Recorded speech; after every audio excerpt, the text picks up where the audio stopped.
శ్రీమాత్రే నమ. జయ గురు దత్తాత్రేయ నమ. ఈ వీడియోలో మనం రవి సంక్రమణం అంటే మనకి సూర్య భగవానుడు ప్రతి నెల ఒక రాశి నుంచి ఒక రాశిలోకి మారడం జరుగుతూ ఉంటుంది. ఇది అందరికీ తెలిసిన విషయమైనప్పుడు కూడా మనం సాధారణంగా సంవత్సర ఫలితాలు తెలుసుకునేటప్పుడు గురుగ్రహాన్ని ఆదర్శంగా తీసుకోవడం జరుగుతూ ఉంటుంది. అంటే గురువు ఒక రాశి నుంచి ఒక రాశిలోకి మారడం, దాన్ని బట్టి సంవత్సర ఫలితాలు మనకి తెలియడం జరుగుతూ ఉంటుంది. అలాగే మాస ఫలితాలు తెలుసుకునేటప్పుడు మాత్రం ప్రత్యేకంగా రవి ఒక రాశి నుంచి ఒక రాశిలోకి మారినప్పుడు ఆ మాసంలో ఉన్నటువంటి ఫలితాలు తెలుసుకోవడం అన్నది సాంప్రదాయంగా జరుగుతూ ఉంటుంది. అలాగే రోజువారీ ఫలితాలు తెలుసుకునేటప్పుడు చంద్రుని యొక్క గమనాన్ని బట్టి తెలుసుకోవడం జరుగుతూ ఉంటుంది. అలాగే ఏ సమయంలో ఆ సంఘటన జరుగుతుంది, ఎప్పుడు జరగవచ్చు అన్నది మనకి లగ్నాన్ని బట్టి, అంటే ప్రతి 2 గంటలకి మారే లగ్నాన్ని బట్టి ఏ సమయంలో మనకి ఫలానా విషయం జరుగుతుందండి. అది వివాహం అవ్వచ్చు, లేదంటే ఉద్యోగం రావడం అవ్వచ్చు, లేదంటే ఒక వ్యక్తి ఎప్పుడు వస్తాడని తెలుసుకోవడానికి ఇవన్నీ ప్రశ్నాశాస్త్రంలో బాగా ఉపయోగించుకోవడం జరుగుతూ ఉంటుంది.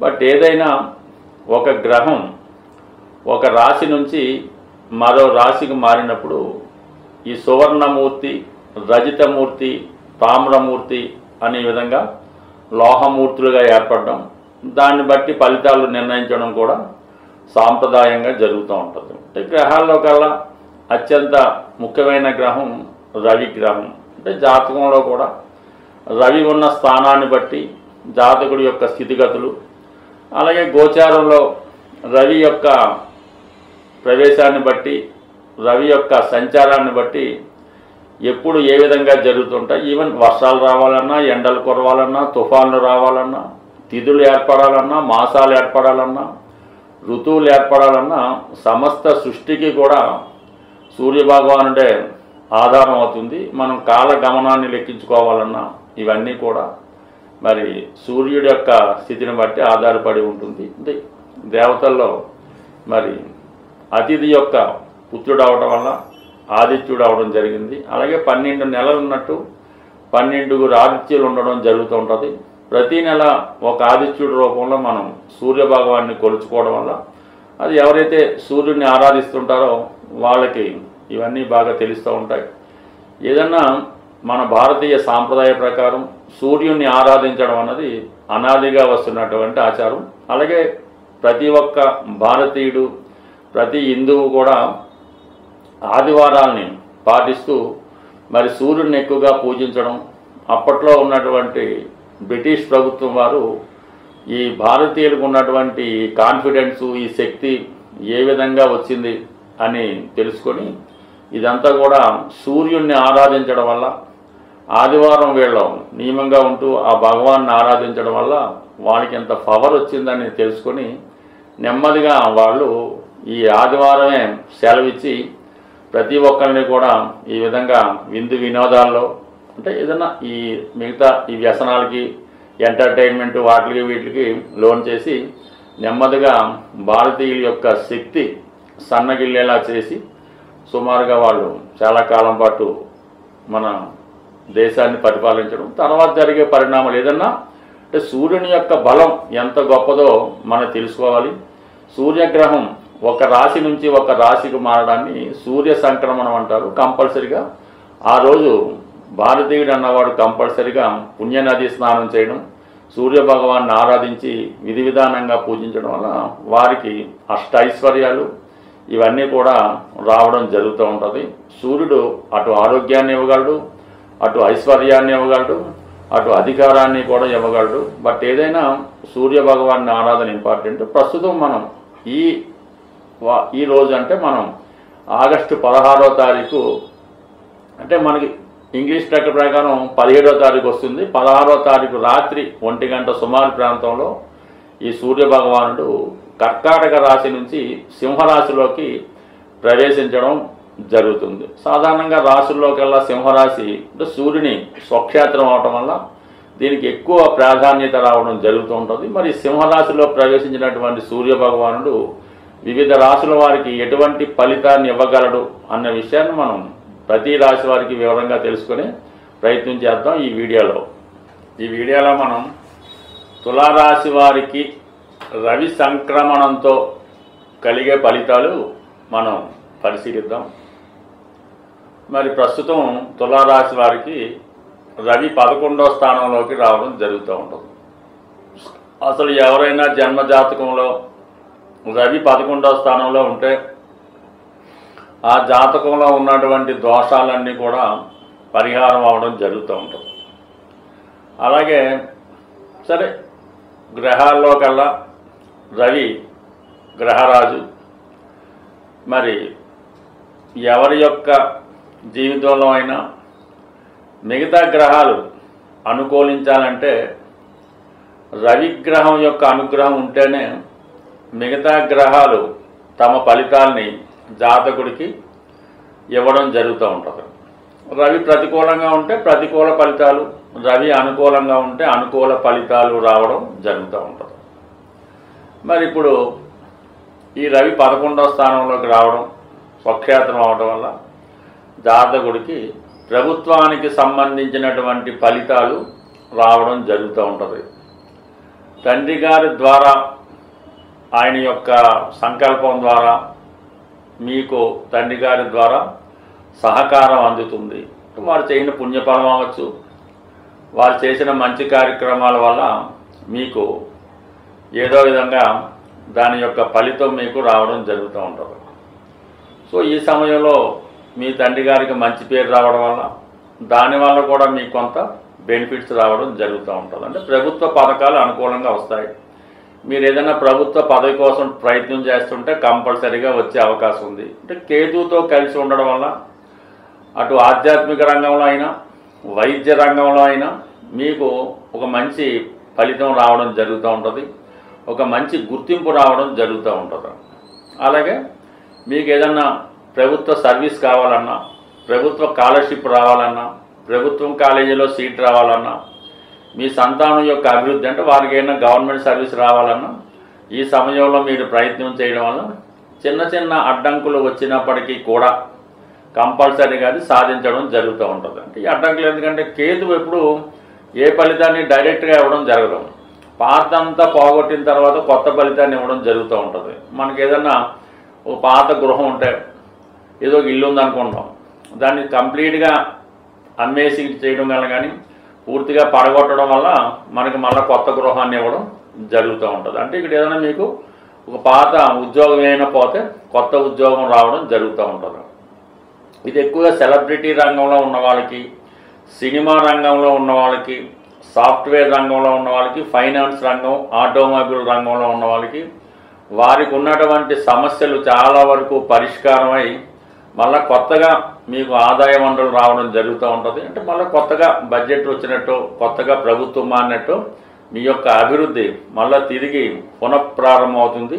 నూతన ఉత్సాహంతో మీరు చేసే ప్రయత్నాలు చాలా వరకు ఫలించే అవకాశం ఉంది. అంటే ఎక్కువ పాపులారిటీ కూడా రావడం జరుగుతూ ఉంటుంది. మీరు ఇంకా ఏదైనా చేయకుండానే దాని యొక్క ఫలితం ముందే మీరు రావడం జరుగుతూ ఉంటుంది అన్నమాట. ఈ విధంగా మీ యొక్క ప్రతి ప్రయత్నానికి భగవంతుడి సహకారం, ప్రభుత్వ సహకారం కంపల్సరీగా రావడం జరుగుతుంది. 11లో ఉంటే సాధారణంగా 3వ భావం అలాగే 7వ భావం కూడా యాక్టివేట్ అవుతూ ఉంటుంది. అంటే 3వ భావం యాక్టివేట్ అవ్వడం వల్ల మీరు ఏదైనా ప్రయత్నం అనుకున్నదే తడుగా దానికి కార్యాచరణ సిద్ధం చేసుకుంటారు, దానికి కావాల్సినవన్నీ వనరులన్నీ సమకూర్చుకుంటారు, మంది మాత్బలాన్ని రెడీ చేసుకుంటారు. ఈ విధంగా ఒకేసారి స్టార్ట్ చేయడం, ఆ ఫలితం కూడా ముందుగా రావడం జరుగుతూ ఉంటుంది. ఎందుకంటే 3వ స్థానాన్ని గురుగ్రహ వీక్షణ, అలాగే రవి యొక్క కోణ దృష్టి కంపల్సరీగా బాగా అనుభవజ్ఞైన వారు, బాగా నైపుణ్యం ఉన్నవాళ్ళు మీకు సహకరించడం జరుగుతూ ఉంటుంది. మీ యొక్క ఈ ప్రయత్నానికి కంపల్సరీగా భగవంతుని యొక్క ఆశీస్సులు, అంటే గురువు ఒక భావాన్ని చూస్తే ఆ భావంపై గురువు యొక్క అంటే భగవంతుని యొక్క ఆశీస్సులు రావడం జరుగుతూ ఉంటుంది. అలాగే 7వ భావం అంటే విదేశ ప్రయత్నాలు, ఉద్యోగంలో సడన్గా అభివృద్ధి రావడం జరుగుతూ ఉంటుంది. అంటే కొన్ని మార్పులు తప్పనిసరి. అంటే 7వ దశమానికి దశమం అవుతుంటుంది. చతుర్థానికి చతుర్థం అవుతుంటుంది. సో ఈ కారణం వల్ల సప్తమం బాగుంటేనే అటు గృహంలో మనశ్శాంతి ఉంటుంది, ఉద్యోగంలో అభివృద్ధి ఉంటుంది. సప్తమం పాడైనప్పుడు ఈ రెండు కూడా ఆటోమేటిక్గా పాడవుతాయి. అటువంటి సప్తమం పైన రవి యొక్క కోణ దృష్టి కంపల్సరిగా మీ జీవిత భాగస్వామి యొక్క అభివృద్ధి మీకు చాలా గర్వకారణం అవుతూ ఉంటుంది. అలాగే మీ సంతానం కానీ మీ తండ్రి గారు కానీ, అంటే రవి తండ్రికి కారణం అవుతుంటాడు, సంతానానికి కారణం అవుతుంటాడు. మరి ఇక్కడ సప్తమంలో రవి రావడం వల్ల మీ యొక్క భర్త గారికి కూడా ఇటువంటి హోదా లభించే అవకాశం. మొత్తం మీద ఏదన్నా మీ యొక్క వ్యక్తిగత ప్రతిష్ట పెరుగుతుంది, సంఘంలో సొసైటీలో మీ పలుకుబడి పెరుగుతుంది. అంటే సాక్షాత్తు ప్రభుత్వం మీకు సహకరించినప్పుడు, ఒక రాజే మీకు సహకరించినప్పుడు ఏ విధంగా అందరూ సహకరిస్తారో ఇప్పుడు ఈ గ్రహాలన్నీ కూడా మీకు సంపూర్ణ సహకారం ఇవ్వడం వల్ల మీ యొక్క అభివృద్ధి ఖచ్చితంగా బాగుంటుంది. అయితే ఏదైనా కరెక్ట్ దారిలో వెళ్ళినప్పుడు, కరెక్ట్ నిర్ణయాలు తీసుకున్నప్పుడే ఈ రవిగ్రహం ఫలిస్తుంది తప్ప అక్రమ మార్గంలో వెళ్దామనుకున్నా, రాంగ్ వేలో వెళ్దామన్నా, ప్రభుత్వాన్ని మోసం చేద్దామన్నా, తల్లి గారిని మోసం చేద్దామన్నా, పెద్దవారిని న్యాయం, ఇవన్నీ కూడా రవికి నచ్చమాట. రవి ఎప్పుడు స్ట్రైట్ ఫార్వర్డ్గా ఉండాలి, నిజాయితీగా ఉండాలి, ప్రభుత్వ రూల్స్ గౌరవించాలి. ఆ విధంగా వెళ్ళినప్పుడే మీ గమ్యాన్ని చేరుకోవడం జరుగుతుంది. జ్యోతిష శాస్త్రంలో పరిహారాలు అన్నది చాలా ముఖ్యమైనటువంటి విషయం.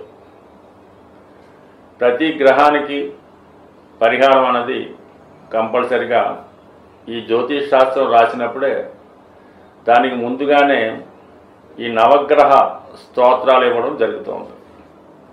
ప్రతి పంచాంగంలో ఉన్నటువంటి ఈ 9 గ్రహాలకి ఉన్నటువంటి 9 స్తోత్రాలని కంపల్సరిగా ప్రతిరోజు చదవలసి ఉంటుంది.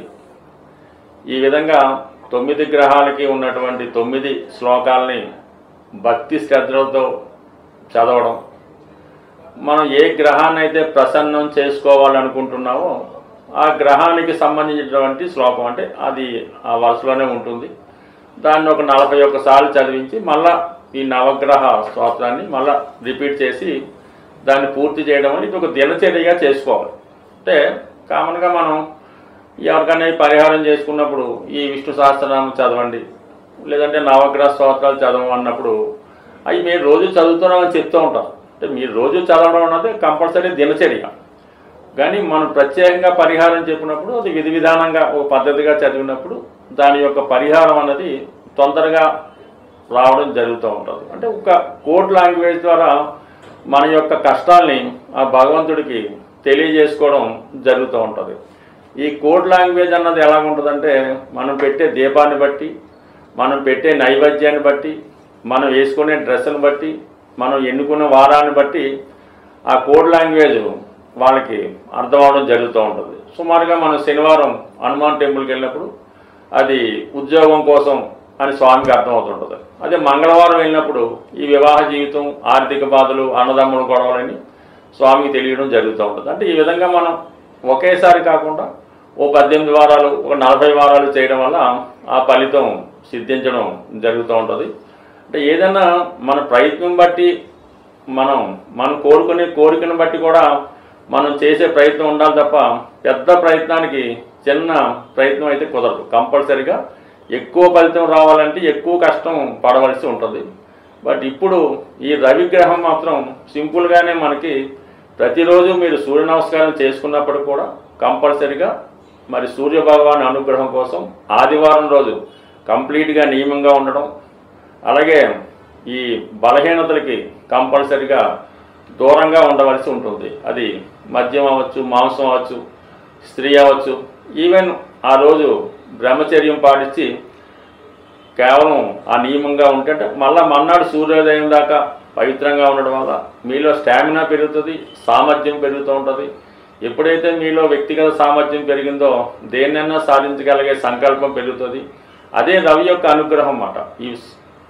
ఇవన్నీ కూడా ఈ ఆదివారం నియమం పాటించడం వల్ల, ముఖ్యంగా రవి తండ్రి కారకుడు అవడం వల్ల తండ్రి గారిని కంపల్సరీగా గౌరవించడం, వాళ్ళకి బతికుంటే వారికి కావాల్సినటువంటి సదుపాయాలు సమకూర్చడం. మీ తండ్రి గారు చాలా కోటీశ్వరుడే అవ్వచ్చు, కానీ ఆయనకి చిన్న చిన్నవి, అంటే కేవలం వాళ్ళకి ఒక చెప్పుల జత లాంటిదో, ఆయన గొడుగు వారితో గొడుగు లాంటిదో ఇవ్వడం వల్ల వారికి ఏవైనా ఈ పూజకు ఉపయోగించే వస్త్రాలు లాంటివి కొనివ్వడం వల్ల మీ తండ్రి గారి యొక్క అనుగ్రహానికి పాత్రలవ్వడం జరుగుతుంటుంది. వీలైతే మీకు తాతగారు ఉన్న తండ్రి గారు ఉన్న వాళ్ళకి ఇటువంటి చిన్న చిన్న సర్వీస్ చేయడం వల్ల మీరు భగవంతుణ్ణి ఆరాధించిన దానికన్నా ఎక్కువ ఫలితం అన్నది తొందరగా పొందడం జరుగుతూ ఉంటుంది. సో ఏదైనా మీ సంకల్పం, అందులో ఉన్నటువంటి డెడికేషను మీకు అన్ని సమస్యల నుంచి, ప్రతి నవగ్రహానికి సంబంధించినటువంటి వ్యక్తి మీ గృహంలో ఉండడం జరుగుతూ ఉంటుంది. తండ్రి రూపంలో సూర్యుడు, తల్లి రూపంలో చంద్రుడు, అన్న రూపంలో కుజుడు, ఈ విధంగా ప్రతి ఒక్కరూ మీ కుటుంబంలో ఉంటారు. వారిని సాటిస్ఫై చేస్తే మీరు నవగ్రహాల్ని సాటిస్ఫై చేసినట్టు అవుతుంది. స్వస్తి.